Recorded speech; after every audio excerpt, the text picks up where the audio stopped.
The following is a presentation of the Belly Up Sports Media Network.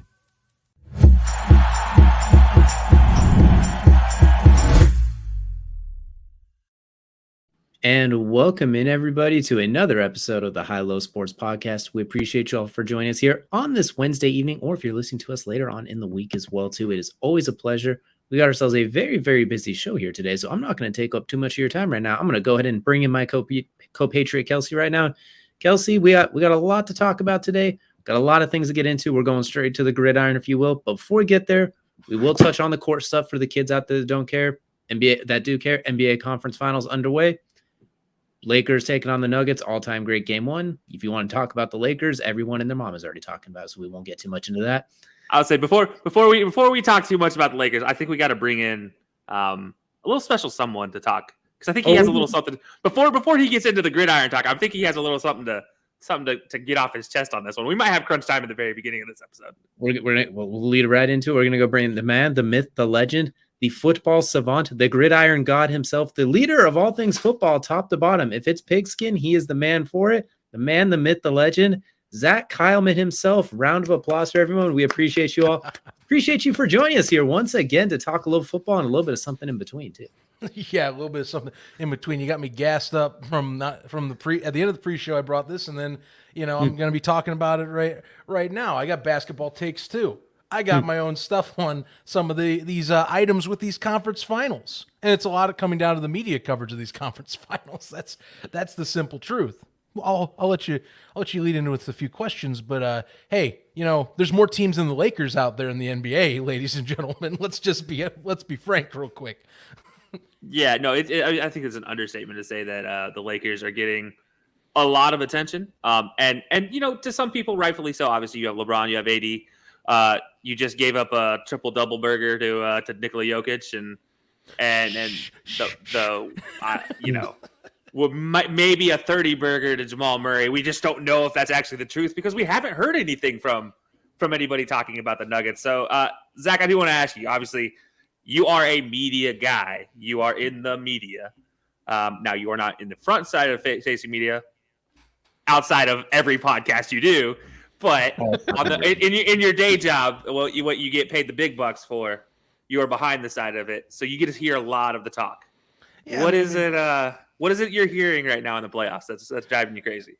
Well, I mean, look, I only cover I'm on one of two big, I would say, of these sports entities. I won't go into it just because I've come to learn just let's just hold back. But I do work in television, and I'm talking network television, just to put it lightly. It doesn't matter which one you cover, Fox, ESPN. The Lakers are the talk of the town. It doesn't matter what happens the night before. LA always is going to get that talk, and I'm just out here to say I'm a little sick of it. What happened to equal balanced basketball conversation out here? Why is every show, and I get, I can even answer part of my own question. Why is every show talk LA? Well, we're all in Los Angeles, all the studios. We got all the stars in Los Angeles. Who gives a crap? Come on, man. I want to hear about the Denver Nuggets. I want to hear about that very talented roster. I want to hear, how did I not hear in today, while we're recording and going live right now, or how we're doing this? I always forget sometimes, but how is it right now that I don't hear about Aaron Gordon, or I don't hear about Michael Porter Jr. in these conversations? I barely hear about Jamal Murray. Nikola Jokic has to be talked. Come on, that's a very talented roster in Denver. How are we not discussing this? It always goes back to the Los Angeles Lakers. I'm tired of hearing about the Lakers, people. It's not always LA. Sometimes it's about the other side of the equation. Please. Just going to add on to that. You mentioned Jamal Murray, 30-plus points and 6-plus assists while in foul trouble, and nobody would know the difference. I heard Nick Wright talking about him today on Speak for Yourself. You know what he made it implied? It doesn't matter. Murray, he hit a once in a. It sounded like it was a once in a moon performance. He had these wacky shots. They're not going to do it 2 games in a row. LA's going to steal one of those games in Denver. It doesn't matter. Denver's only talented for one night. They put up just enough. That's the game he put up. That was the argument. Oh yeah, no, don't worry. Los Angeles is going to come back and apparently shoot consistently 46% from 3-point range even though his own cohort on his show pointed out they don't shoot well three-point range anyway. You're telling me they're going to do that on a regular basis every night, and that AD is going to score 40 a night on a regular basis, which he doesn't do in any part of the season during his tenure with LA? I'm sorry. Why are we not talking about these other pieces? You're ignoring so much crucial info out of game one because you want to talk about the Los Angeles Lakers. I got to say, I'm so happy to see Zach this pumped up about something not named Jay Cutler. Like, you guys understand how many times I've made Jay Cutler jokes and Zach gets this pumped up. And to see and hear him get pumped up about something else, I'm so, like, I'm having a proud father moment. Like, I'm, not that but like, this is just a great moment for me because Zach, bless your soul. And to hear somebody else complain about LA, like I've complained about LA in basketball for years. And well, I mean, you can include baseball in that as well. But yeah, I mean, it's to hear that is fantastic. But I agree. Everything Zach's saying right now is spot on. And, you talk about not talking about players, not just players, but you also not talking X's and O's. And DJ, we love to talk X's and O's every time we talk sports, especially basketball. It's one of our best things one of our best ways to break down basketball that we both have to our advantage. What's what made our color casts a little bit different. So, DJ, I'm going to look at you because talking media, you were also a media guy. You get it. Why are they going away from the X's and O's? Well, we don't have enough quite a show for us to get into that, but basically because laziness, that's how we're going to stick with it. We're going to keep it simple and to say it's laziness and simplicity, and because they know it's going to work. It's basically like it's as simple and lazy that they can get away with as well. They don't have to put too much thought and effort into it as well. So, I blame that and hot take culture still existing, even though we're past the prime of hot take culture by at least 3-4 years at this point. I mean, that to me is what needs to change. We need to go back to like more regular basketball and sports conversation that talks about why things happen and make that the norm again.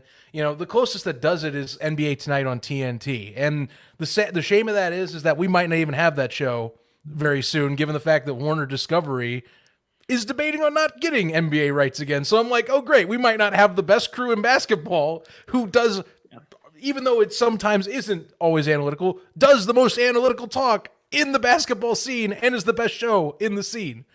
What am I going to do? Am I going to go to ESPN's NBA playoff coverage? Hell no, it's horrible. It's one of the worst ones in there as well. Fox, it's baseline stuff. I've complained enough already on Just Speak for Yourself. I could talk about Colin Cowherd and Undisputed. Even worse. Undisputed's even worse than Speak for Yourself, and that is insane to even imagine because Shannon Sharp can only talk about the Lakers. The man himself, the sideline season ticket holder himself. What NBA needs is what NFL Live is doing with like Dan Orlovsky, Minka Kimes, and that crew. What they're doing for NFL Live, basketball needs their version of that too, where it's primarily numbers and humor, if that makes sense too, not emotional ravaging, that sort of thing too. But that or NBA Network needs a Good Morning Football equivalent, because that would also be very much a welcome change, is saying, you know what, go to that channel. That one has a good, fun-loving show, just like NBA Tonight on TNT, and it's going to be around probably longer or a better chance. Or go and get that whole crew and move them over there, because I don't want them to see Shaq and all those guys leave. So save them. Save Ernie Johnson. Yes, please. Give him a place in a home. Save Ernie. Save Ernie. Save Chuck. Kenny. We could maybe replace Kenny. He doesn't really do a whole lot for that team, but save Shaq. Keep Kenny. Save Shaq. Or keep Shaq, Ernie, and Chuck together, and then maybe bring in KG as that fourth guy, because he's already on the NBA channel, so you might as well keep him there. But I will say, like, as far as the NBA goes, you think NBA Network, y'all have all the access to the former NBA players. You could do a better team than a team that consists of KG as an analyst. But hey, what do we know? What do we know at the end of the day? And I talk football, but I still follow basketball. I still follow. I do. Part of it's because of my job, but I still follow the sport. I know enough. Absolutely. We're kind of right in the line of the old high-low sports mantra: rankings, recaps, and rants. We've kind of hit all three of those already in this 9-minute mark. We can keep going if we want to, not a problem. Oh, we can give you a whole breakdown on NBA analysis rankings. But the title is Zach Keilman Talks Football, so we're going to bring ourselves back on track here now and take ourselves into the tip-off here. And our tip-off, of course, is brought to you by our good friends over at SeatGeek. Use code BellioSports for $20 off your first order. And Zach, we're coming back to the gridiron. I'm steering us back on course. Well, it's a sad day when I'm the one checking us back in. We're going to go into the USFL season now underway, a handful of games in, checking in. First of all, it's second year of USFL since it kind of re-kicked back up. So I'll just go ahead and start with, what are your thoughts so far? How do you think the new season's going? What's your feeling so far? Oh, I think the season's going great for them. Just seeing, first off, you get more markets that are going to have their own home teams. Yes, it's still a process. It's not all of them, but I'll tell you right now, Memphis and Detroit have been excellent markets. I've gone to all three of the main hubs. Canton I'll go to later this summer for the championship game. So hopefully get to run into both or one of you guys again this year, like we did last year, you and me, Kelsey. Hopefully it'd be a little less cramping involved in hopefully that one. A chair will be in place so that you do not have to go, God damn it. That was rough. Yeah, we'll be talking details on that because we are doing our live stream again, Summer Stock 2 for this season. Still working some details, much like our spring events we've been doing. But Season 2, crisper gameplay. I think it's been more competitive overall. Yes, there have been less one-possession games from last year, but here's the thing. We're 5 weeks in, and you two, if you've been following the league so far, the standings, it's wide open for both divisions, and that's a complete different story from last year. The North Division, all 4 teams are 2-3 with 5 weeks left to go in the season. There's no clear decisive winners right now on who's going to make the playoffs for that. In the South, we just had the worst team in the South, which was one of the worst teams in the league, upset the best team in the league that was 4-0 going into the weekend, and now all teams are separated by 2 games right now. The second playoff seed is separated by 1, and we just had the Gamblers upset the Birmingham Stallions, and they get their first game up. I see you celebrating with your hurrahs, your applause. So sad. I'm telling you, it's 5 weeks in. We're having a blast right now. It's good football, good quality fun. I will always praise this because I'm a broadcast junkie. Fox and NBC's broadcasts are impeccable. Fox in particular, seriously, I've had some people try and argue that, they're not. And I'm like, what are you talking about? This is like NFL quality camera work. The slow-mo cameras are insanely impressive. And some of the new angles they've been putting, you see they've been using drones. They've been putting them upper top of the stadiums in recent games. Almost like a video game look. It's nuts. They've been doing so much experimentation with the broadcasts. I love it, and it's even more so than last year. But the football is what's important. It's been good football, and we're already only 5 weeks in. We're going to see even better coming so far into the next 5, including one part that I thought was going to be crucial. There's been better QB play so far this year. Of course, when you add a 2-time Grey Cup MVP to a team, that helps. But the Stallions also have one of the best quarterbacks in Alex Magoo, who was a backup to start the year, but he does get to show out as a healthy quarterback option this season. Has already thrown 10 touchdown passes through 5 weeks, leading the league. And then you also have, for your Gamblers, DJ, Kenji Bahar, who I'll be honest, I ranked him as kind of lower down in the rankings. I didn't know if it would pull out as well as it's been for the Gamblers because Curtis Johnson came in with the shortest amount of time of any coach to reestablish a roster and staff and say, we're going to do this. And you know what? After they lost to the Panthers, it's been a complete, for the most part, 180 because they've competed either with New Orleans by a possession or they have basically had their way and have taken games 3 straight since. And now they're looking pretty imposing. And again, that's just the whole league right now. It's been kind of all over the place. My Panthers, they started 2-0. They can't win at home whatsoever, and they're probably not going to win this week against the Stallions, if I'm being honest. So they're actually the most dismal team so far this year, and I had them ranked at number 3 at one point because I thought they had turned a new leaf. I look like an idiot now, but that's where the league's at this point. It's good. It's good, though. Parity. That's what I like to see. Yeah, no, I got, I want to go back to something you touched on. You touched on quarterbacks there, and you mentioned Bethel Thompson here, obviously coming in from the CFL, and wow. I guess if nobody's ever seen him play, it's a wow. For those of us who have seen him play, it's like, okay, this is what he does. But even to that degree, 1,300 yards through 5 games is pretty insane to even consider at any levels, of playing quarterback outside of maybe being a D1 talent playing, D1 AA or D3 NAIA type of talent. Like really, what he's doing is pretty incredible to watch. And you mentioned Magoo as well with 10 touchdowns so far in 5 games. Pretty incredible. 5 teams 2-3, 2 teams 3-2, 1 team 4-1. It seems like this year's USFL kind of figured it out, if that makes sense. There's a lot more. I think you mentioned parity, but I want to go back to the quarterbacks. What is the difference this year between the quarterbacks? Because obviously Magoo being healthy for the Stallions, but also you have Bethel there, and then you have Love. To talk about, maybe Michigan's not great, but he's still ranked in the top 3 in touchdowns. And you have so many different options here at quarterback from every team. Like, what do you think has been? Is it the quarterback play purely, or has it been everything from this top to bottom, like from the line to defense? Like, what have you seen the biggest improvement positional wise between the two seasons? Well, I think position wise, it has been overall quarterback, but I do also want to put that for me, for most of these rosters, and this is, I think, goes to figure with just how we're seeing some of these guys adapt. I think it's just offensive coordinators and coaching in general has improved. Again, Curtis Johnston, or Johnson, I keep pronouncing his name wrong. It's Johnson, not Johnston. That's Daryl Johnson I'm thinking of while I'm doing this. But Curtis Johnson, former Tulane head coach, former 12-year assistant head coach, mostly with New Orleans under Sean Payton's tenure over there in New Orleans. He came in, again, with only like 3-4 months to prepare. He was the last one to kind of come in after Kenneth Sumlin accepted a job with Maryland to help with offensive coordinating over there in the Big Ten. So, I was wondering how this would work. And, last year, I think if you had a guy like this join late, I don't think this would have worked out so well. You have brand new guys to a brand new system that maybe aren't used to the league, and they're having to try and gel even quicker last year. They had a bit more extended training camp this year by about a week and a half extra that they got to work together. No mini camps or anything, so still none of that early on items, but they still got a little more time. And I think coaches, I think it's just a better coaching floor this year right now. John DeFilippo, and that's not saying anything towards Larry Fedora, but DeFilippo is definitely bringing an expertised NFL mind to this league. He has been having a masterclass in offense so far this year in all phases. Wes Hill's leading the league in rushing right now and tied in touchdown runs. They have the leading receiver in the league. They have the leading passing yards leader in the league, and probably could be leading in touchdown passes if Wes Hills isn't snubbing short yardage running touchdowns.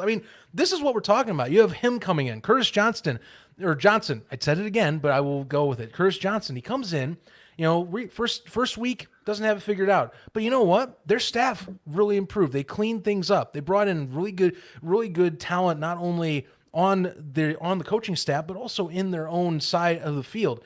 Brought in former stars that I think fit better in their system, and that they're finishing games, which is crazy that somehow one of the league's best defenses in Houston is still playing arguably a really solid level with losing most of that star talent to the NFL or the XFL for that matter.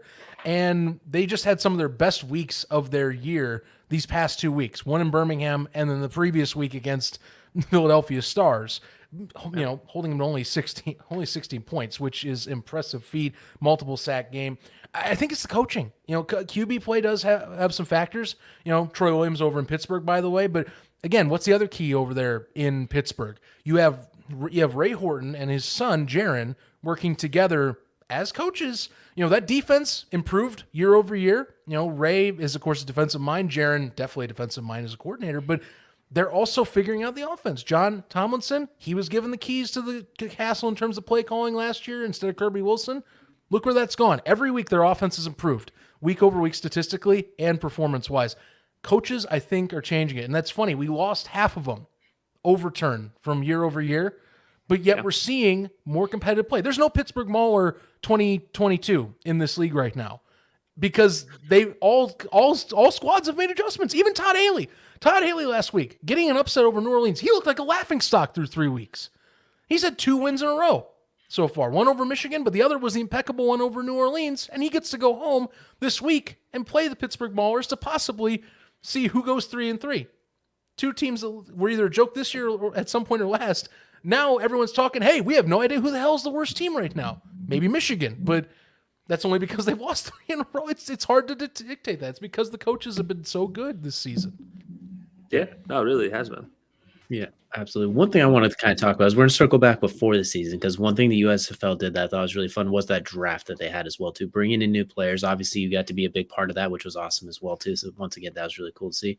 I want you to tell me what you think, how the draft has changed the league. Have you seen some of these players come and make a big difference? Do you think that kind of maybe revitalize the league, just kind of gave it a different feel, because that's the first time in my recent memory I could think of where an alternative football leagues had like a big broadcasted drafted that scenario where kind of, not gonna say matches the NFL draft, but it's like on a congruent playing field, if that makes sense. How the influx of these players has changed it. I think a lot of us didn't know what it was going to be like until they announced the college aspect, because I think some of us thought, oh, well, they're going to do a draft, but they'll do like a free agency pickup. And then as the off season went on through like say June, July, into the late fall, you're like, okay, we're seeing free agent signings.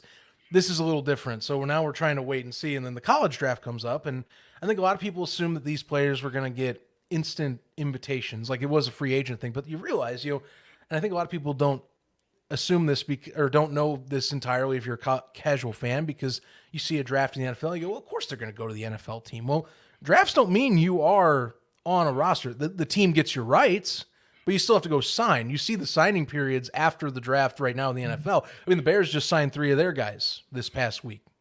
They're still trying to negotiate some of those rookies. That's how this works. The USFL, they just said rights. I mean, we heard Malik Cunningham at the combine say, "Oh, I didn't know this was going on," which I call BS. I think he did. I think he was just trying to guard himself from getting a stigma, whatever the hell that was.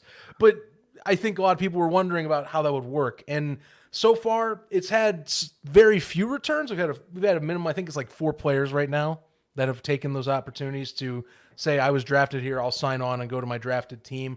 Traquan Dorsey with the Maulers is the first one that got picked up off the board, defensive lineman for the Maulers. So, we are seeing a few. I think that only comes more in time that we'll see kind of responses. It's still a young phase for spring football.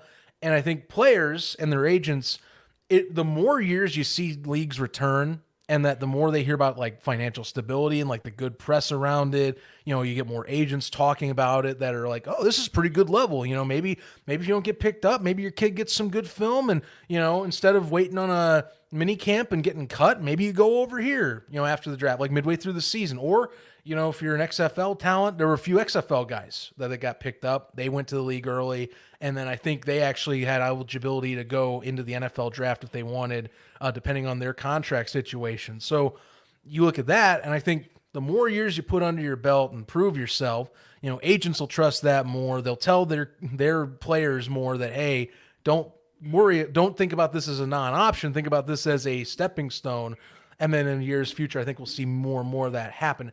It also comes down to who you pick up, because yes, if you're like a player that say probably will go rounds 4 through 7, you're probably going to wait and get picked up rounds 4 through 7. You're not going to jump on your opportunity. If you're a guy that keeps getting projected as maybe you landed a 7, but you might be an undrafted free agent. That's where I'm like, that's the market you should be going for, is those guys that are like, they're pretty good, but maybe they didn't get as much recognition. Maybe they're Power 5 schools, but they're more contributors and not like the flashy NFL prototypical dudes. That's what I'm looking for.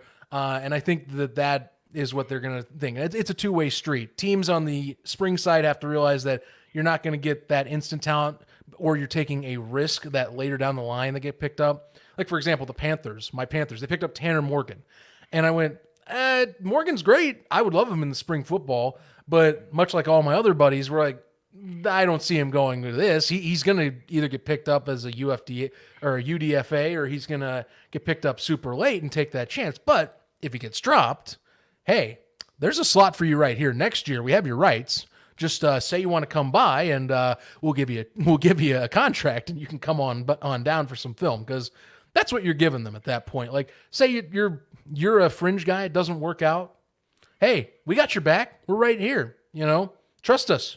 We got some good film. We got players, and you can even advertise that too. USFL, 60 of our players, even with a later in the season turnover, got into camps, and 24 of them got to practice squads or active rosters by the end of the cutdowns. You still have a shot. You can go somewhere else and play.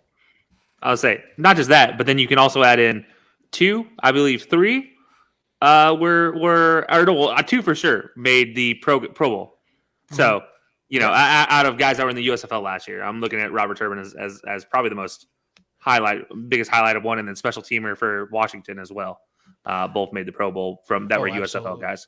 Absolutely. But, you know, I mean, Turpin's story should be like the marquee one where it's going like, hey, that guy, look at his fall from grace, and look at how he clawed his way back through 3 different leagues that were small scale leagues so that he could go and get his shot to get an all-pro nod and a 3-year contract, by the way, as well. Yeah. You know, to the point where you have your own fandom, Kelsey, talking, why isn't this guy getting more targets? Why aren't they using him more? They're only using him for returns? Come on, guys. We need to get him some passes. You know, that's what we're talking about right now. As a person that was A-okay with Devin Hester just returning kicks, I am A-okay with having Turpin just returning kicks, because do what you're good at. I don't need you to try to catch passes if that's not something you consistently do. So I'm okay with that. But I do want to go back to one thing. You mentioned fringe players. I also want to also throw in some guys that need to kind of recover from maybe they were a 4 through 7 or they were a high draft pick in some cases, but they didn't really pan out for various reasons, maybe it be legal, personal, whatever. One of those guys right now having a fantastic season in the USFL, and looking at Reuben Foster.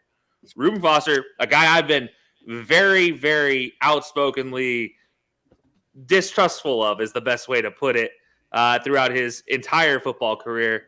We'll say it's good to see him get back in the league after everything was proven that he was, in the clear, false allegations. So good to see him back playing, but more importantly, seeing him be so impactful for Pittsburgh, seeing him lead what is one of the better linebacker probably duos in the league. I mean, you got to say probably top 2, top 3 maybe in the league as far as potential. Guys like that, I mean, that should be their target audience for sure. As you look at Reuben Foster as a kind of highlight player right now in the league. As going forward. And then, you mentioned maybe not even just rookies this year, but Carson Strong, the guy that just didn't really get a chance, but he's playing for your Michigan Panthers. He hasn't really gotten much of a chance there yet, but it's too bad with Strong because he was just put on IR as well. Yeah. That's a thing with the Panthers. He got sacked 4 times last week. So I mean, it's too bad, but I mean, but I think like, between Strong, especially Foster's story, I mean, I think that's an ideal one. If you're a player looking for that opportunity to kind of revamp or kind of restart, it's great. Because I mean, Foster, we all know his hype was immeasurable coming out in the league. I mean, he was coming into San Francisco at the time and was supposed to be the next bastion of glory in the linebacking core for that team, and things just fell apart outside of football. For unfortunately the worst reasons. And you see him years later. People were stunned to see him in this league, but it's funny. He came on, and sure, stuff might have been on behind the scenes, but he came on Twitter one day and basically asked, "What do you think of the USFL? Should I play in the USFL?" Like, he did. He just asked people, and they're like, "Well, I mean, do you want to restart your career? It's not a bad option." And then, within a week, he's signed on for Pittsburgh and is playing up to what we remember him, just a tenacious attacking defender, someone that just has a knack for getting to the football and a knack for causing havoc. And he's been living up to that hype. I do see him as someone that right now is in one of those all USFL nods that could make his way to at least getting a camp shot again, to where they're like, we didn't forget about your talent. We can give you a shot somewhere now that things are cleared up. I think a lot of people, for example, scouts with Foster, since he was away from football for a little bit, they're like, does he still have that it factor? This helps give you that it factor. That just shows you, okay, like, hey, he's still hitting people hard. He's still flying around the field. He's still getting upwards like 5 tackles a game and, causing fumbles and all that. Like, that to me as a scout, it's like, well, we remember what he was like. Let's take an effing shot. Screw it. And we can give him like this like small deal in, July if we pick him up. And then if he comes into camp hungry and he just dominates, F it. Then we give him like a minimum deal. And then if he goes and does even more, that's when you then, like, not saying it's a good thing for the player, but like that's what a scout can look at and what teams can look at is like, it's lower risk because we're bringing him up from a different league. We don't have to, worry about that. And they're hungry. Guys like him will be hungrier to make an impact right away because they want to stick and they've been through the ringer. They want to get up there, Yeah. Yeah, absolutely. And the last question I will have for rounding out the USL for my end is, right now we got New Orleans sitting at the top 4-1. We got last year's Birmingham Stallions sitting at 3-2 right now. We said, you kind of mentioned earlier, everyone's kind of really close together. It's almost like a giant bundle with all the teams. Who do you think would, if you had to pick a couple of favorites right now to break through by season's end, what are 2 teams you're keeping an eye on to maybe break through as the season goes on? Well, I do think Pittsburgh actually is going to break through. And last week when we were doing our USFL podcast, I reiterated the same thing I had said just a little bit ago on here, is that offensively, they've been getting better each week. Statistically, it's been more yardage. They've been playing cleaner football. Defensively, they're the best defense statistically in the league, and you could argue they're just the best period in the league right now against every team. You have that as an anchor, and that their only 3 losses are against the 3 best opponents in the league, at least on paper, which were New Jersey, New Orleans, and Birmingham, all relatively reasonable games. Sans New Jersey's, they lost by 17, but it didn't feel like they were out of it until mid fourth quarter. All I'm telling you is that offense, if it kicks into gear, which it has, Troy Williams is the guy. He showed it last week in Detroit that he is going to be that driving force moving forward. They have a good shot of, dare I say, even winning the North right now, if they keep moving up the way they are. Defense wins championships, and if you can find any offensive skill set, you will win games. Not to mention that he's getting a better rapport with a player that was good but on a bad team last year in Bailey Gaither, that now is on a squad that has, to me, their best quarterback in, you can argue, not just their recent history, but maybe in their entire overall history. Because the Maulers, you look back to 1984, this roster, this team is known for failure in terms of just poor play, but this is the best team I think they fielded since they've existed as a brand. And I do believe that they have the best shot right now to break through in the North, to be maybe the top seed in the North going in to the playoffs come June. In the South, I love New Orleans. I think they'll still stick.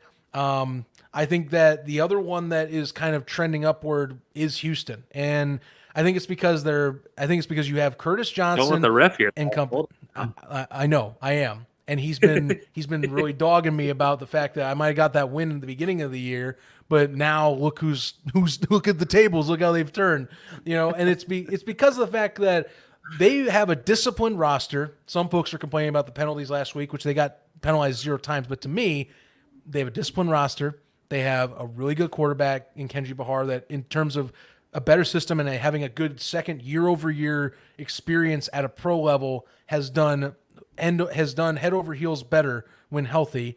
And they have, thanks to the fact that this gentleman's healthy now as well, arguably one of the top 3 running backs in the league, and Mark Thompson, who has stepped in and has completely changed the game, because now they're not one-dimensional anymore. They are very much a 2-dimensional threat on all facets. Defensively, too, that's the biggest surprise. I didn't think they would be as good defensively this year because of all the talent drain, because of the fact that they did have their own defensive coordinator, Tim Lewis, leave for the XFL.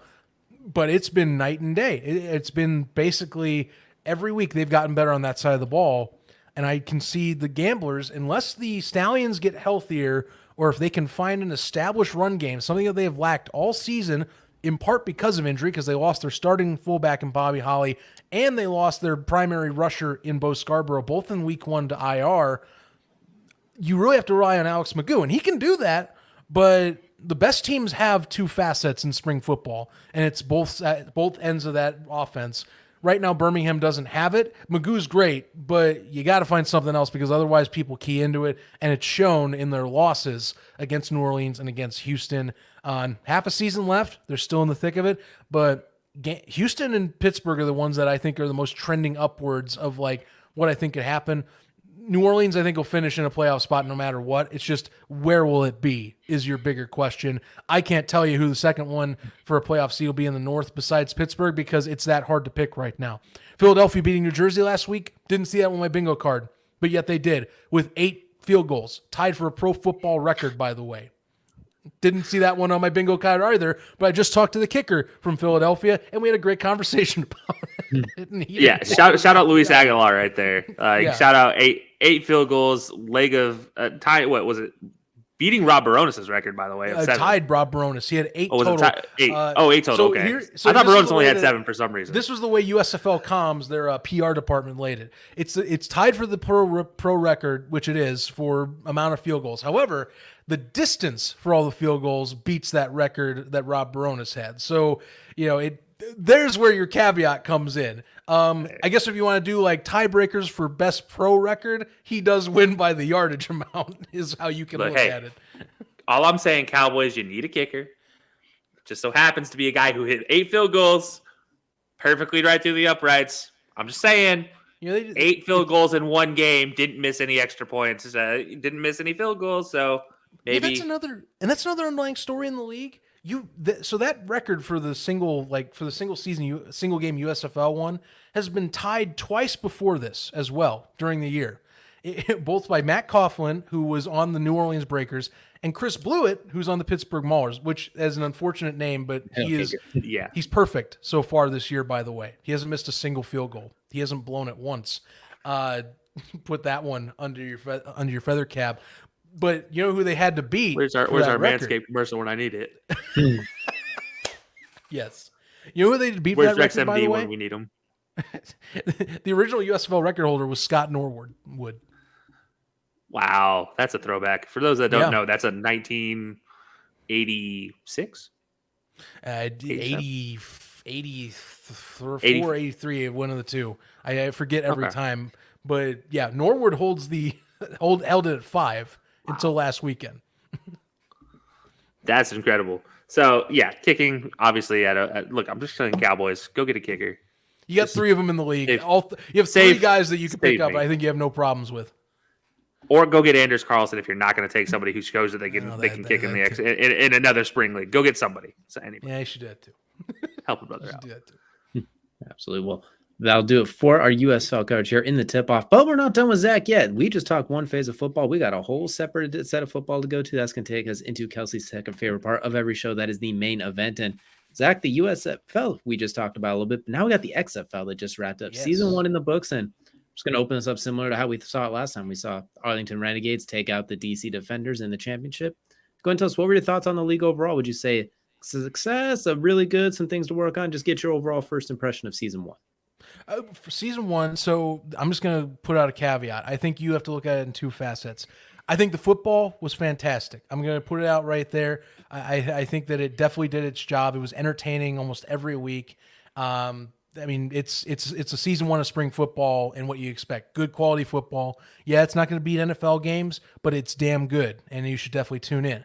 The angle that I will say has to be improved, and this just comes down to business side, is all it is. And in terms of who your partner was, I think Disney did a disservice to the XFL. I thought the broadcasts they were okay. I think the cameras were okay. I thought it reminded me of maybe like a mid-afternoon ESPN2 broadcast for camera quality and some of the angles. The audio was great. I love the audio access. Some of the gimmicks, like sideline, I don't give a crap about destroying as a sideline analyst. I'm going to be honest with you. I don't know if you saw that in any of the broadcasts, but I always wanted to shut the TV off when I saw it. Honestly, yeah. I tried to ignore it when I saw it. There was that. And I'll give this to the USFL started doing more of this betting coverage talk, which I'm like, okay, let's chill out, because the XFL, when they would do it, I also was like, there's got to be a better way of doing this than the way you're doing it. A lot of it comes down to ESPN. I think, which surprises me, because I was expecting better of ESPN and ABC out of this deal in terms of broadcast partner. I think the football's great. I do. And that's not my problem. I've finally figured out why I was trying to grasp what was swaying. And it's just the broadcasts. If the broadcasts improve, they get better crews. I think that, we're talking about we're talking apples to apples fully here. Football wise though, I mean, I think you have a good case that you can say the USFL and the XFL have their own cases of this, because quarterback play was great in here too. Jordan Ta'amu, I remember him on the Bandits last year. People were like, oh, Ta'amu's falling off. Ta'amu's not the same guy as he was with the Battlehawks. And then after week 1, oh no, he's slinging it. It was a Todd Haley problem. Although Todd Haley's found his guy that people have been comparing to Ben Roethlisberger and Cole Kelly because of his size and all that, which is ironic given the fact Todd Haley's history as a offensive coordinator. But in XFL talk though, Ta'amu, fantastic. Definitely deserving of accolades he had this year. AJ McCarron came in. You'll love the story about him coming in and playing for fun. Yeah. I hear the What's the It's the Bama Oh, it's because he's from. Let me go ahead and let me take myself off small screen. If anybody doesn't know, I have, again, like Reuben Foster, AJ McCarron, and I don't always see eye to eye, but professional level AJ McCarron, absolutely love everything he's had to go through to get. Love that fact that he is where he is after everything he's had to go through to get here. Let me rephrase that. Sorry, that did not come out right. hate that he had to go through it to get here. But again, he's kind of been winning on and off the field. But now at this point in time, after his successful XFL return, having his sons watch him play, that was probably the coolest thing of that I saw all season. No, that was an awesome. Is an undersell. That was a marvelous storyline for the year, but also just again, I think the ideal guy that I think maybe sways some other people that are wanting these spring leagues. Like, hey, maybe you do this for fun. Like McCarron. I know some folks in articles wrote up like, well, he's only getting paid this much, and it's like, yeah, but you're also forgetting the asterisk of he's made a few $1 million in his career, and he doesn't really need to do this, but he's doing it for fun. Like those are the players I'm hoping to see in years future. You see more come to these leagues too, maybe if they have a chance. They're not done and out. They have their financials done. Now let's have some fun. Let's go out there and play a little extra, maybe something I didn't get, once in a while. Yeah. So speaking of a guy who didn't get a lot that finally got something. Last year, obviously making the USFL playoffs, got knocked out early on. Well, championship game, but you look at that, and this year he throws the first touchdown pass of the league, throws the last touchdown pass of the league, gets traded mid-season, so two separate teams, is literally going on to a team with a losing record, takes them to winning the XFL championship. Obviously, I'm talking about Luis Perez, guy who we've seen spring leagues, kind of really every spring league took at Birmingham, down at Birmingham, whether he was, on a practice squad in the NFL, back to another spring league. He's pretty much been successful everywhere he's gone. Been that guy, and you talk about a guy that played Texas A&M Commonwealth for all places. Commerce, not Commonwealth, Texas A&M Commerce. But yeah, like you get to see him, turn around, win championship game MVP, get a championship. Is this like you mentioned guys coming back and playing for fun? Is the XFL going to turn into this guy like getting the chance to get an award like this for somebody like Luis Perez, who by the way didn't even play football in high school? Nobody knows his story. Has wanted to talk about a fantastic story. He has a completely different fantastic story than what AJ McCarron has. But like he's doing something that he didn't get to earn. Like he didn't get a chance to do beforehand. Is this, you have guys coming for fun, and is this also going to be the kind of guys that are underselling? Is that what you see the XFL kind of turning into for right now, at least? I think it's got some people that will do it. I still think you have most of them coming in for legitimate film. And to point this out, back when the USFL was hosting its season, when the XFL was, or back when the USFL started its first inaugural year, the XFL is gearing up behind the scenes. They were actually going to agents of USFL teams and trying to sell them on the fact that, they start earlier, your players will get to go to camps earlier. You'll have an advantage. So like that's also the other angle. I think you're going to see that competition as well. But I think for the general vibe of spring leagues, I think you see that happening where you're going to see guys that go for fun or going for that, extra hurrah, if you will. Not all of them, because I think a lot of these teams do want the best players. I mean, we saw in the USL a bunch of guys like Robert Ndimchi. Old Ben DiNucci. Well, not Ben DiNucci. No. Robert I always mess up his name. Kim Ndici. There you go. He got cut. Ndici, and that was actually one of the most hyped signings in the league in the offseason. But that's because performance. Mike Nolan didn't want him, it looks like, and he was not on that roster. But I still think you have people like AJ McCarron that come on and have that. Luis Perez, I mean, we talk about journeyman stories in the NFL. That his journeyman story puts any journeyman story to shame in the NFL, I think. Yeah. I think you could dare say that, comparing to Ryan Fitzpatrick, I think both of them have a case for who's the real journeyman. Because, okay, look at Perez. Perez is going to the NFL. He goes to the AAF. Yeah. Anyone want to remember the Alliance? That was a fun 8-week adventure over there. He was in Birmingham for the Iron. Then he goes for another NFL opportunity. Comes back to the 2020 version of the XFL under McMahon's ownership. He comes in. He actually got brought in and was traded and put as a backup for the New York Guardians, works his way up as a starter for the Guardians, and by week 5, he helped turn the Guardians around. People thought the Guardians were going to make the playoffs until the league fell because of COVID. Leaves, goes to the USFL later on with the Generals. Has one, I'll say he had an off game. It was an off game last year in the North semifinals. Definitely one that he was not happy with. You could tell when he left. Goes on again, gets some more tryouts and everything. Comes to the XFL.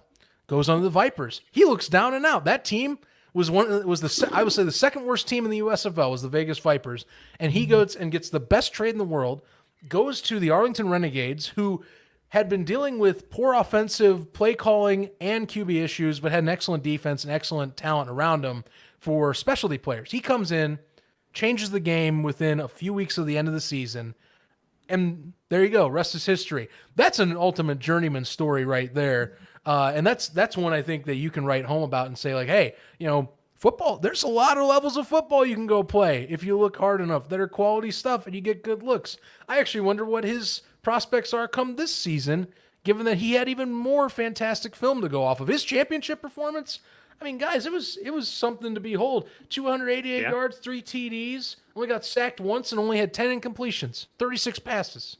Hey, That was a damn good performance. Him and Sal Cannella and that first connection for that touchdown was absolutely fantastic. His connection with his receivers, and not just that, I think his command of the offense, like his commanding of the offense in general, was. And that's how he was with New Jersey. I love that. He very much, for a guy that learned football off of YouTube videos, which I know that's been passed around forever at this point, or the bowling angle, which again, remember he's talked in the past. If football's done. He wants to bowl until he's going 60. to be a professional bowler. So yeah. Well, quite the story for sure. And I kind of want to circle back to something you mentioned earlier as well too. Is we saw one of them that stands out to me is we saw Hakeem Butler, one of the receivers, signed with the Pittsburgh Steelers as well too. And drafted by the Cardinals, really good Iowa State standout, gets cut by the Cardinals, goes to the Eagles. They try and make him a tight end. He's way too damn skinny for that. Gets cut there, kind of bounces around here, and then we find him in the XFL. Basically, he eats because he's still a really good player. He eats throughout the season. Now he goes to Pittsburgh. Do you think we can see a few more similar situations too, where you see guys that get that short end of the stick going to the NFL, come down here, put on really good film, as you mentioned? Do you think this could be, I don't want to say a regular thing, but we could see those numbers increase instead of 1, 2, 3 guys? Maybe we start seeing 10 to 15 guys actually make practice squads, that sort of thing as well. Yeah, I think we do see that happen. And I think part of that comes down to not only, again, you're going to get more scouts that respect the spring football market. We actually saw in Good Morning Football, they brought on, I don't remember which NFL scout specifically, but it was this week they asked them about the XFL in particular. And more scouts are paying attention to spring football than ever because it's pro setting. It is actual game footage. And it's guys that, for most of them, have played NFL or they've played Power 5 schools. So, there are more that I think are paying attention than ever to this. So, yes, that option is a thing. If you are a guy that's a practice squad guy and you want realistic, real life, kind of play for yourself type of film where it's like, I'm taking a chance on this so I can get maybe a better standing or better chance to stick, then yeah, I think that's your angle. And I think we're always seeing that. Like I said, the XFL had a few guys like that I think are stick. Like Butler, I think he's one of the best right now that's been signed out of the 21 so far that I think has a chance to stick because of the fact that he's a big, lengthy receiver. He's got a lot of range in terms of his catch radius, and he's got the speed. He showed it in plenty of games this year for the Battlehawks. I don't have a doubt in my mind. You get a team that needs someone like that. I bet Kenny Pickett, credit, I know that there is receiving options for him, of course, in Pittsburgh, but if you need the next man up, it doesn't hurt to have a lengthy dude like that that's ready to go. Or special teams play, which is one of the biggest reasons you're going to want these leagues is I think a lot of the special teamers you get in the NFL, you want hungry guys that want to stay on the roster and will fight for every inch on that field to perform. And I think that a lot of special teams coordinators are probably looking at these leagues like, hey, you know what? I bet you could use this guy. I definitely could use this guy on my front line. I definitely could use this guy on my punt return or kickoff return teams. And I bet that they would fight it out in the offseason or the preseason so far to prove that they can stick on there. In the USFL, I think you also see that happening too this year as well as last. Obviously, we talked about Turpin, but like this year, I think one of the best examples, and a guy I interviewed, Wes Hills, I mentioned him earlier, his story is insane. He was basically out of football from college eligibility, got a chance from essentially a friend of his had connections from scouts with Slippery Rock, and he got a chance to play for Slippery Rock, went and played very well, dominated at the NFLPA Collegiate Bowl, and got opportunities in the NFL with the Cardinals, actually, and then went to the CFL, had some good totes. Now he's in the USFL. He's getting his best film of his career professionally out of all the years he's been on there. I see you, Jim. Nice. We'll talk. We can talk arena if we have the chance. But in the XFL and USFL squares, that is going to happen. Again, a lot of this comes down to consistent year-over-year presence. You just got to have scouts and folks trust more and more that you're going to have stability, that this will be around, which I think is the next big facet for a lot of fans too.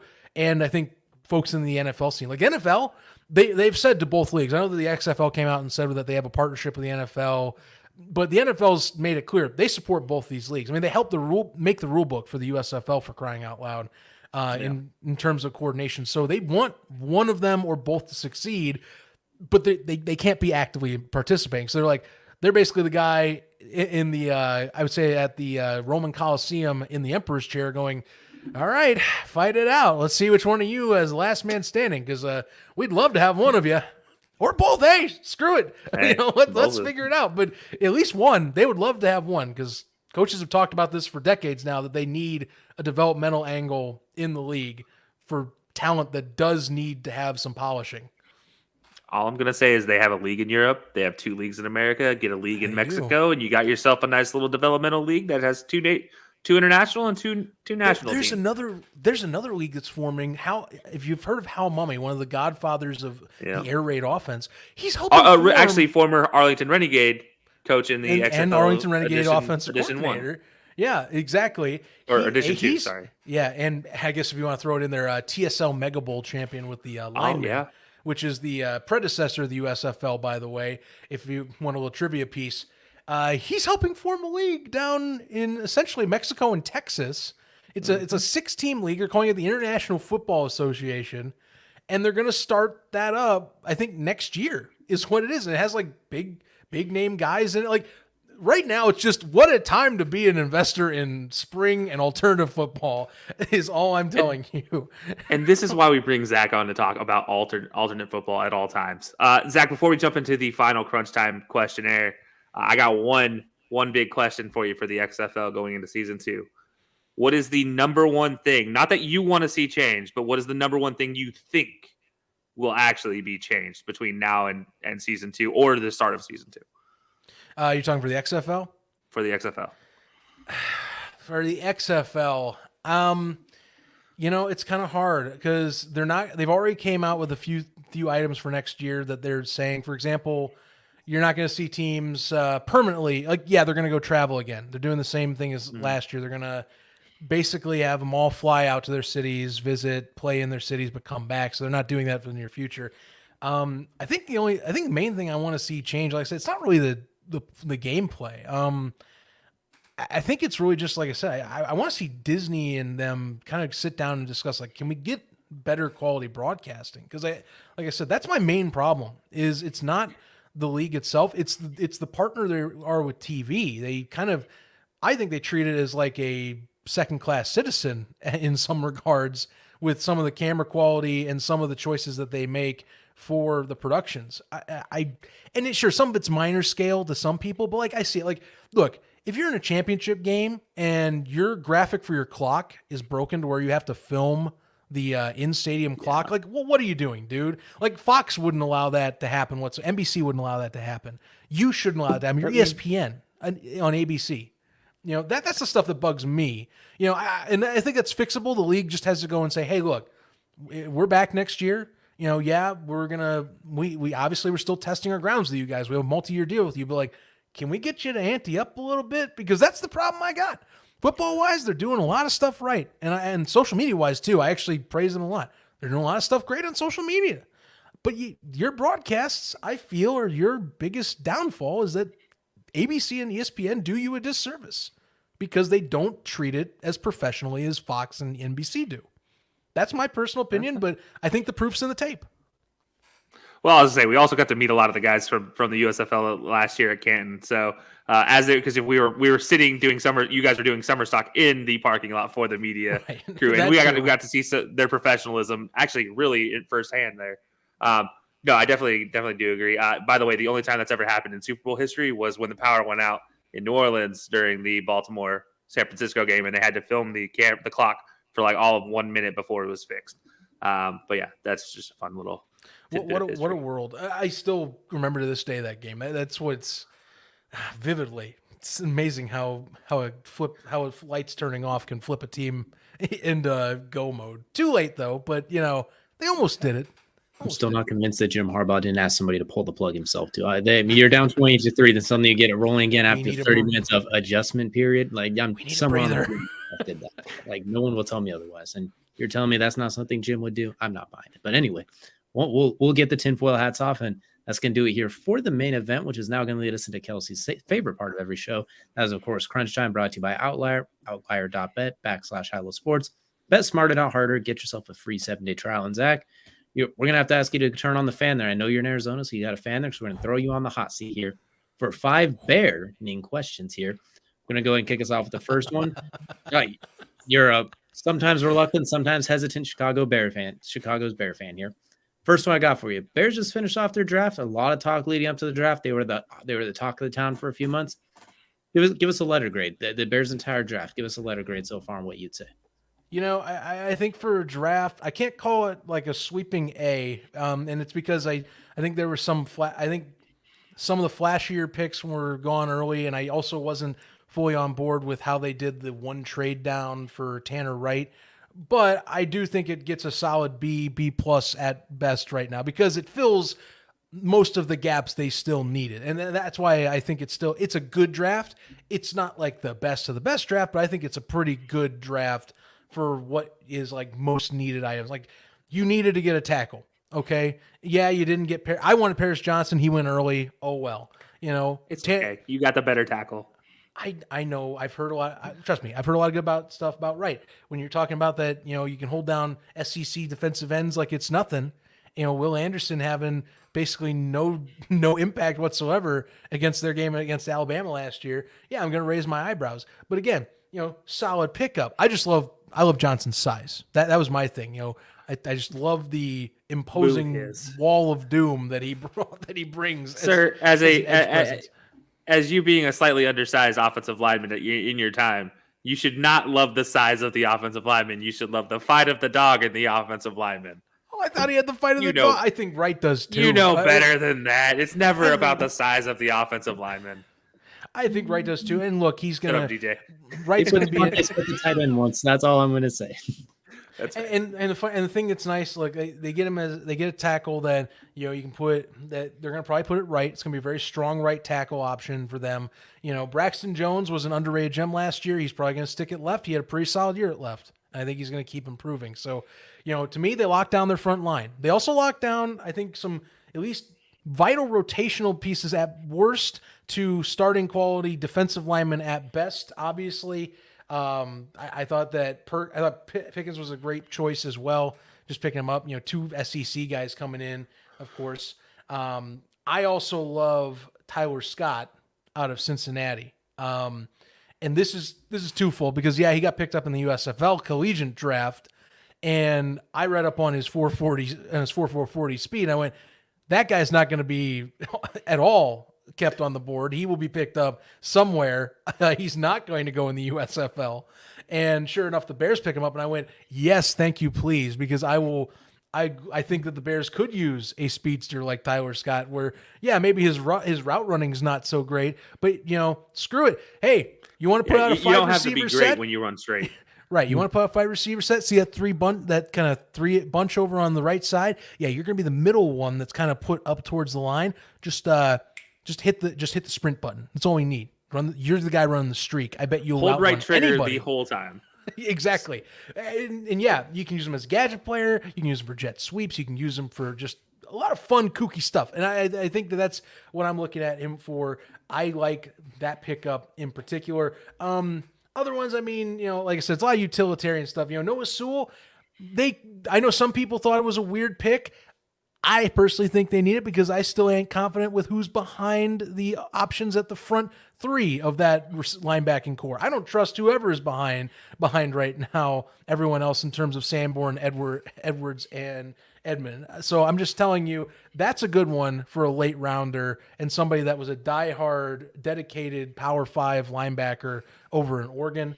To me, again, Chicago gets a lot of pieces filled. That's it. It's not flashy, but it's a lot of stuff that I say, yeah, this is definitely going towards a a year that I should not be expecting a 3-14 season. I'm loving it. I think it's great. It's not like A+. I think it's B+. That's what I've got. Well, so you did kind of answer my next question. You mentioned Tyler Scott, so I'm going to revert my question here as well too. And you know what? If you throw DJ Moore in as that other first-round pick as well too that you got, I think that might even kick you up to an A on top. If we want to count DJ Moore as a draft pick, since you got him in relation to. So yeah, I mean, if you want to do it that way, I know we that can make it an A that way. Like we can fiddle the rules here. A show that has Kelsey on it, that you can change the rules. Whoa, hold on. I'm the rule breaker. Nobody else can break the rules. It is my thing. It is my break it. We twisted them. That's all we're doing. So speaking of which, it is your turn. Go ahead and throw the hot seat at Zach. All right, Zach. 2 sentences or less. Where does this defense end up ranking at the end of the season?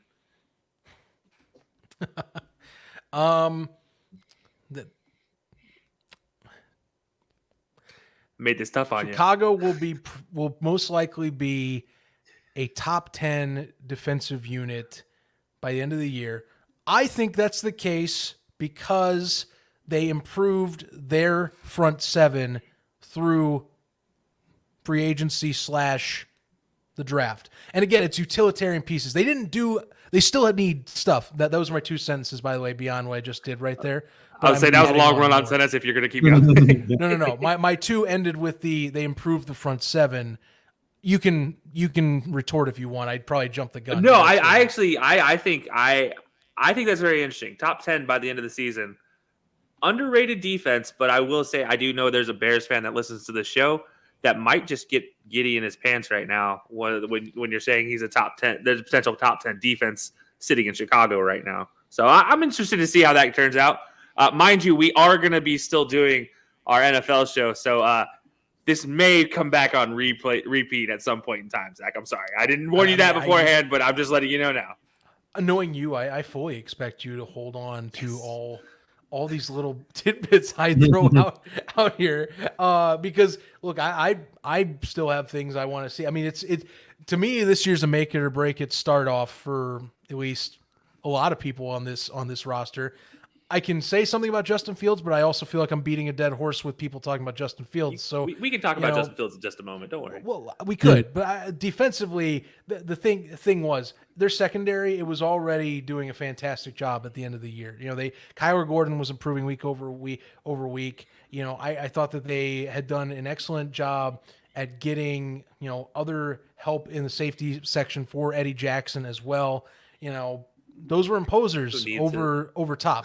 But Jack Sanborn, excellent pick, excellent. I would think discovery, given that they traded away, of course, Roquan Smith, and that was to me it was a consolidation prize for that. Was the fact that hey look, they found a hungry young kid right behind Smith that just wanted to go play ball, and that's the best thing you can ask for. And now that they have 2 other starting linebackers, that's a very imposing second force. The bigger question is the front 4, but to me, I thought you did a good job picking up 2 bruisers that are SEC talent, one of them being Pickens, who is a run stopper as his primary focus.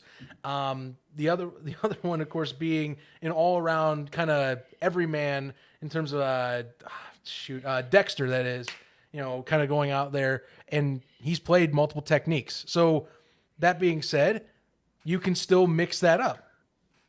It's not me taking a test. Let's just be clear. The agreement was that's going to be our kickoff episode. So there you go. Don't forget. I was going to say, you guys don't know. Just be prepared. I have to take a Wonderlic test, which, if you guys don't know, is the thing that evidently CJ Stroud scored a 14 on going into the draft. That was the other test.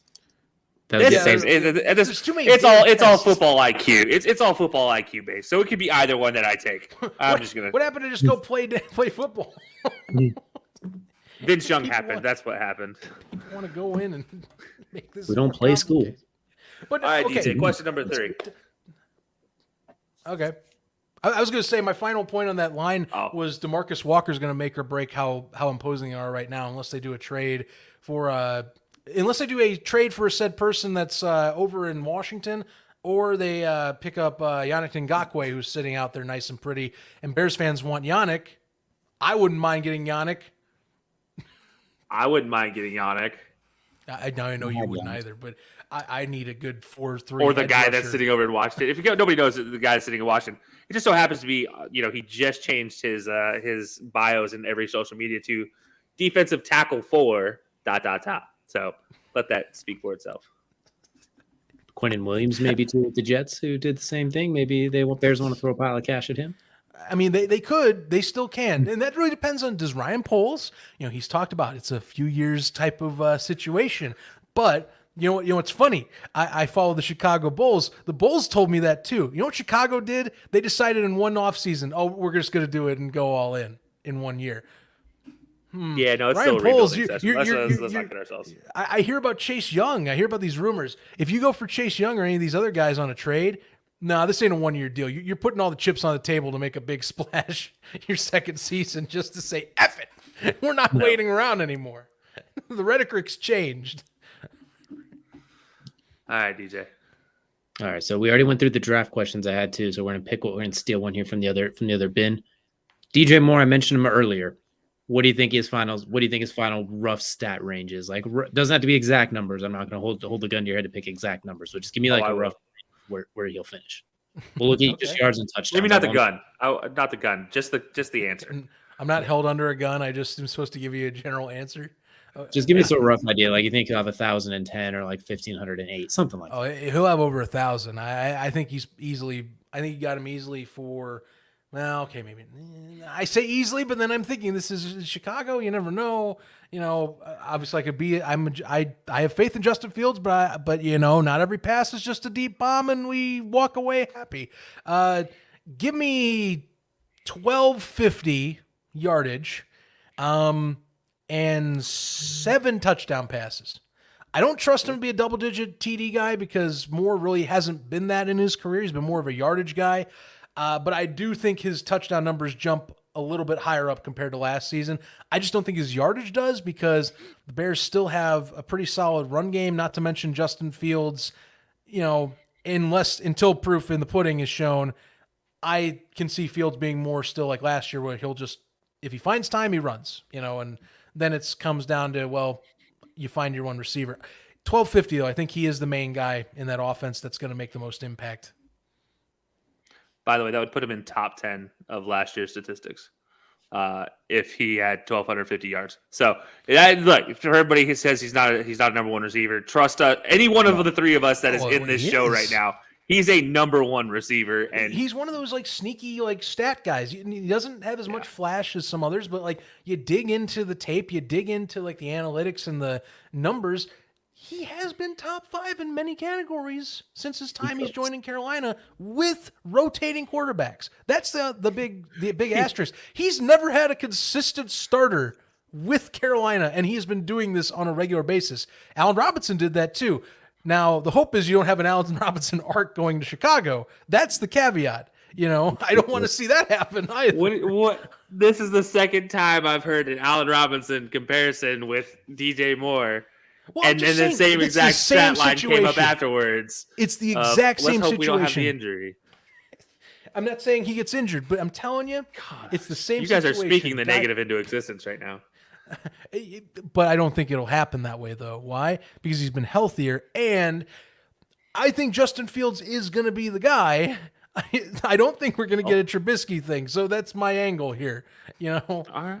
Well, I'm going to test you on that right here. DJ Moore's also a better yards after the catch receiver too than Allen Robinson ever was.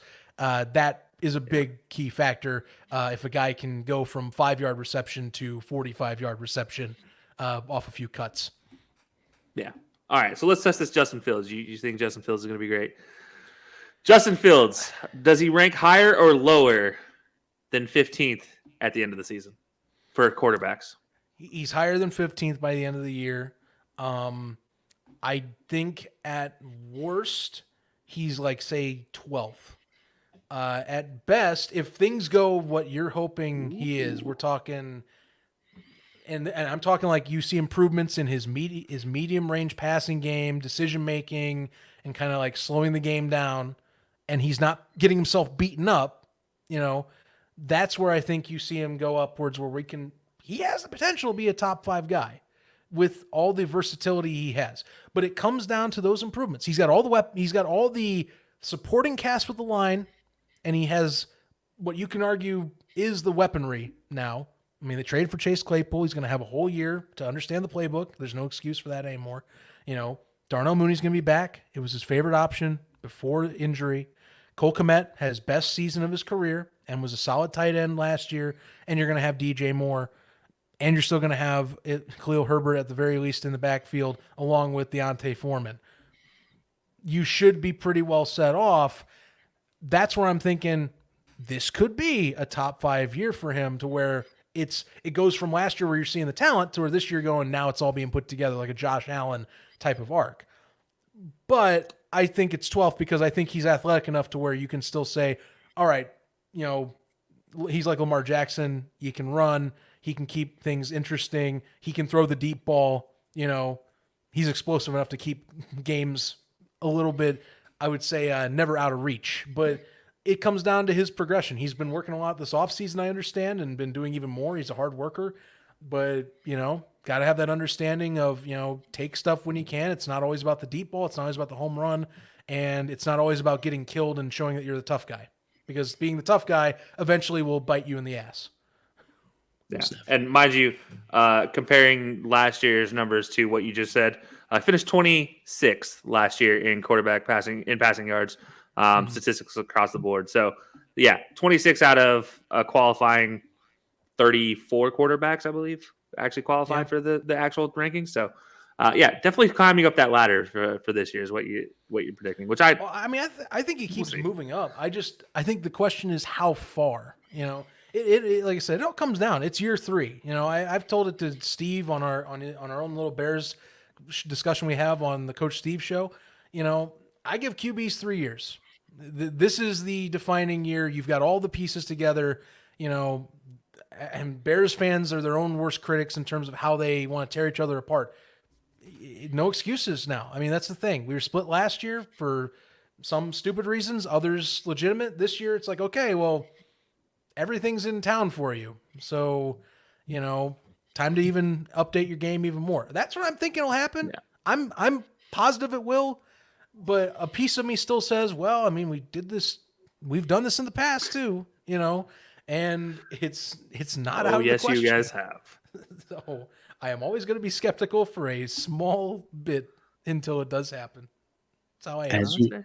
As you should be. I got one last question for you. It is a yes or no, and it's going to lead into Kelsey's follow-up question too. So you don't get to explain it. You just have to go yes or no. Yeah, this is a 5AB. Okay. Like I said, we like to break the rules. I won't elaborate too hard with this one. You get to elaborate on the B part, but the A part's a yes, a no, or just a big. The Lions are there's question marks there. The Packers have a new quarterback for the first time in 2 decades. The Vikings are not winning 11 games by 1 score again. They're not going 11-0 1-score games again. No. Do the Bears win the NFC North? No. Kelsey, you are.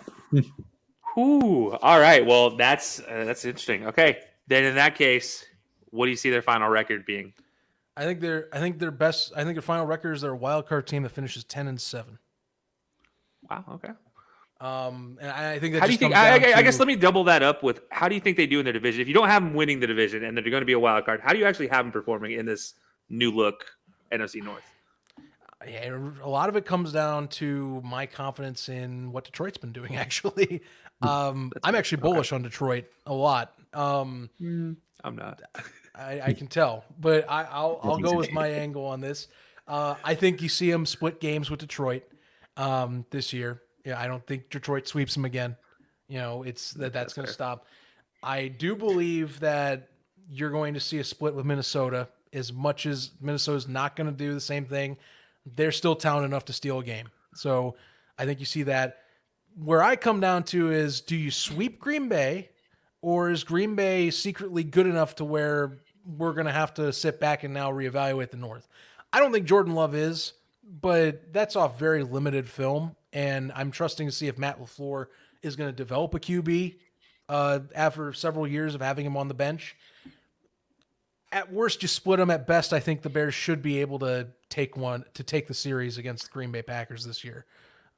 So what you're saying is Chicago might not be owned by a Green Bay team anymore? Under new ownership don't think starting in so. 2023. No, The they get Packer company will not own Soldier Field, is what I'm No, hearing. I think the ultimate sin of the season will be if Green Bay sweeps because there is no Aaron Rodgers there anymore. Yes, you have some defensive pieces, but even you can argue that some of those exploits were shown last year against Chicago. It's just that Chicago was a young team that had got stripped to the bone and was a little talent deprived. I think this year that talent's there to where you can make a point that I think Green Bay is on the other end of that stick in terms of trying to evaluate where they're going to be going right now. And I think that they, to me, are the lowest rung in the NFC North right now. And maybe you can call me a bitter Bears fan. I don't know, but I put them as the fourth team right now in the NFC North. I think Detroit is going to maybe either be on par or be better than last year, but I think they win the North. And I think Chicago and Minnesota fight for that wild card spot, but I think Chicago wins out given their upgrades this offseason. That's a valid point. All of that is valid. It's understandable because this NFC North is kind of that wild. I mean, not to mention, like, West in again. credit, draft picks aren't like everything. They still have to pan out. But like Detroit had a masterclass of a draft as well, to where I'm like, okay, you have all. I thought it was Jahmyr Gibbs. Really? Yeah, Mike I Campbell. like their draft. I mean, look, I'm just saying you got David Montgomery and then you bring in Jahmyr Gibbs. He can only replace one of the suspended receivers. He can't replace all three. I mean, Swift ain't gonna. He doesn't sound like he's gonna be around anyways. Oh no, he's already in Philly, so he gone. Yeah, I mean, so I'm telling It's you, okay. I was just kidding. I get it. No, It's just Jamal Williams. That's why you're getting. well, hey, everyone's got to Look, hey, I was like, I just think for the way that you used your draft value, I think that's where I go with the masterclass. I'm just going, look at all this early round talent, and that doesn't mean everything, but. Lions have been landing picks as of late. They've been getting good talent under Dan Campbell. I mean, that's where I'm angling it there. I mean, that's a program that looks like it's stable and shouldn't be a laughing stock this year. And they proved it last year they weren't at the end of the season. I think that they have, to me, I'm confident the most in the Lions, and that's like stupid to even say for Lions fans. They're looking at me like, you idiot. You're gonna ruin it right now. don't let Steve hear you say that either. He might boycott that one. He might not let you back on for Bears talk anymore.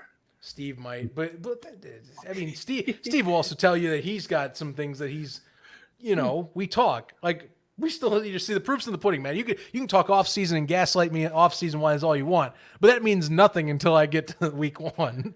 And Bears fans have done this to me. 2020, I remember 2020. I was the giddiest little Bears fan you'll ever see. 100-year anniversary. Yeah, you were. Oh yes, we're gonna do it. We just came off a 13-3 season, and then we get our asses handed to us all year. And that's the most pessimistic I've ever been as a fan in my life. It has taken me a few years to get back to going, oh, I think I'm kind of confident this year.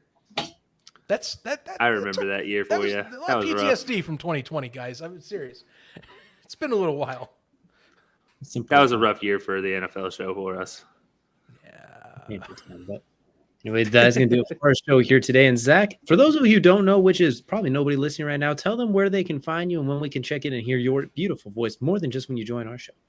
Oh, thanks, guys. I always appreciate the time on this show. It's been a little bit. First in Arizona edition out west. You can find me two main shows I do. I also go on the Coach Steve show. We have a Bears segment at this point for episodes talking about the Chicago Bears.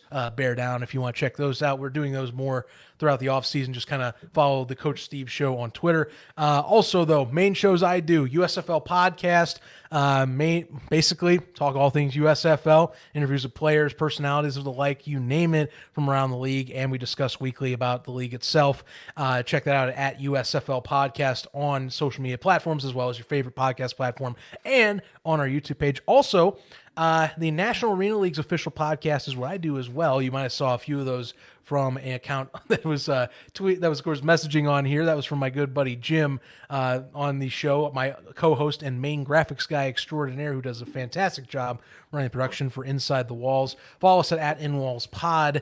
Currently in the middle of the regular season for the National Arena League, so we're covering that every week. We're also bringing player interviews and coaches interviews from around the league on there too, and we also We do a lot of other stuff on the side of the league too. We do media polls, we do other things like that, where we're helping try and grow the National Arena League, because arena football is kick-ass, and you should check it out. It's free on YouTube, by the way. Look up the National Arena League on YouTube to get basically weekly games of one of the best underrated sports that not enough people are talking about. I think that's about all I got. I got a personal Twitter at Zach Keilman. If you want to follow me for podcast stuff or any random hijinks on football I talk about, that's about it. Beyond that, I don't got much more. Or we'll see. Or watch this man try Pepsi. By the way, follow him on TikTok as well. Yeah, I need to get another food TikTok. I realized after that one it was pretty good. You know, they're selling ketchup and mustard flavored Doritos. That's a thing. Oh yeah, the all dressed Doritos. Yeah, they brought in the Canadian version. So Canada has a type of chip called all dressed. It has been voted the most popular flavor of chip in Canada for multiple years running. And I kid you not, it's a thing. And it's even such a thing that Letterkenny, one of the most famous Canadian shows watched by Americans, has done a skit on the all dressed flavoring of chips. So that's when I first learned about it. Then I did this whole deep dive on the internet about it. Anyways, but yeah, so if you get a chance, there's now all dressed chips to try as well. And also, you know, you're not close enough now, but you know, when you decide to go back to Detroit for another Panthers game there, or when you come up to Canton, there's poutine places all over the place. You gotta add into your taste testing. Yes, I will be looking. And Skyline Chili at some point in time again. You got to do actual Skyline Chili. Actually, I love what the hell is it? There's some, I forget it. I'll have to look it up at once. Camp Washington in Cincinnati. That is it's like a solo spot out there for Cincinnati chili. But did you do it on TikTok though? Hell no. Actually, I don't think TikTok was around when I went out. Yeah, you got to do it on TikTok at this point in time, Zach. You started it with the Peeps Pepsi, and now you got to keep it going with some Skyline Chili. I really do need to do more. I really need to do more videos with food, because I think that this is my forte. I'm a big guy, you know, like my food.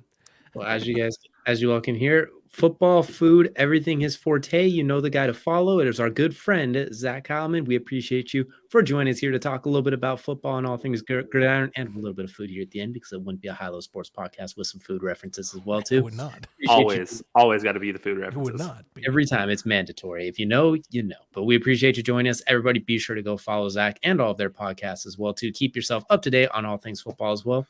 We will see you all again next week.